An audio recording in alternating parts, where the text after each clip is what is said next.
Hey everyone, so this will be an unboxing of the brand new iPhone 16, the regular one in the teal color. There it is. We'll get back to this in just a quick moment here. So we do have our nice braided cable right here, USB-C to USB-C, of course. And then we have our bit of paperwork. And of course, these are not very exciting unboxings anymore. Of course, the most exciting part is going to be this beautiful teal color, which is actually a little bit lighter than I thought it was going to be. A little bit, yeah, it's definitely a little bit lighter.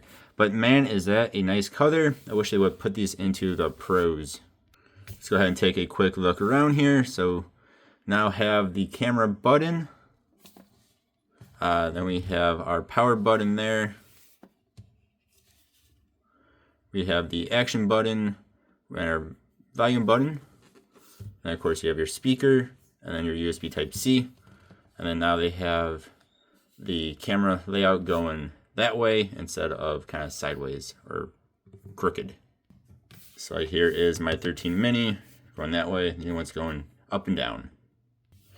Alright, yeah, so go ahead and check out my channel. I will also be doing an unboxing of the Pro and the Pro Max of the 16s. And of course, I'll be having a crazy amount of different comparison speed tests here to come. Should be coming out today and probably within this next week or so. Be doing a bunch of different comparisons. Thank you guys for watching. Hope you have a good one. Let me know which one you guys got, if you got any at all, or are you going to wait for maybe the 17s. Thanks for watching. Have a good one. Goodbye.